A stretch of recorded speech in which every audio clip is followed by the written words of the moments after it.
SC వర్గీకరణ రిజర్వేషన్ల పంపిణీలో తమకు రావాల్సిన దానికంటే 2% తక్కువ వచ్చాయని ఎంఆర్పీఎస్ వ్యవస్థాపక అధ్యక్షుడు మందకృష్ణ మాదిగ ఆరోపించారు.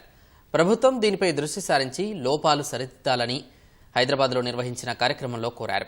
మాదిగల జనాభాకు తగ్గట్లుగానే రిజర్వేషన్ల వాటా ఉండాలని సూచించారు. ఏ ప్రాతిపదిక తీసుకున్నా మాదిగలకు 11% రిజర్వేషన్లు రావాలన్న మందకృష్ణ ప్రభుత్వం ప్రతిపాదించిన దాంట్లో తమకు 9% దక్కుతుందని పేర్కొన్నారు.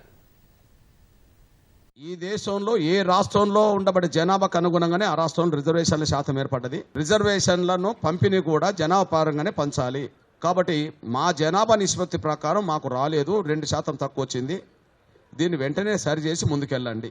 జనాభా కాదు, వెనుకబాటుతనం ఆధారంగా కూడా రిజర్వేషన్లు ఇవ్వాలని చెప్పి కమిషన్ సిఫార్సులో ఉన్నది అనుకుంటే అది మొదటి గ్రూప్కు వర్తిస్తుంది. సామాజికంగా, ఆర్థికంగా మరియు విద్యాపరంగా అత్యంత వెనుకబడిన పట్టించుకోని షెడ్యూల్ కులాలను 15 కులాలుగా చేర్చి 1% ఇచ్చేశారు. ఇక్కడ 1% ఇవ్వడానికి జనాభాను చూడలే.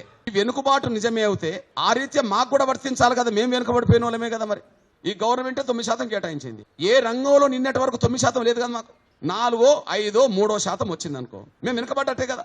మొదటి గ్రూప్ వెనుకబడ్డదని చెప్పి 171,000కు ఒక 1% ఇచ్చినప్పుడు ఆ నిష్పత్తిలో మేము కూడా నష్టపోయిన వర్గమే కదా. అంటే సింగిల్ క్యాస్ట్ మాదిగ లెక్క మాల చూసుకున్నా మాకు 11 రావాలి. లేదా కొన్ని గ్రూపులు కల్పించిండ్రు కదా, 2, 3 గ్రూపు కల్పించారు కదా. ఆ గ్రూపు కల్పించిన దాని ప్రకారం కూడా మాకు 11% రావాలి. మమ్మల్ని 9% ఎందుకు కుదించిండ్రు అనే ఒక ప్రశ్న మేము ప్రభుత్వం ముందుకు వేస్తున్నాం. ఈ విషయం వెంటనే లోపం ఉంటే సరి చేసుకొని ముందుకెళ్లాలని కోరుతున్నాను.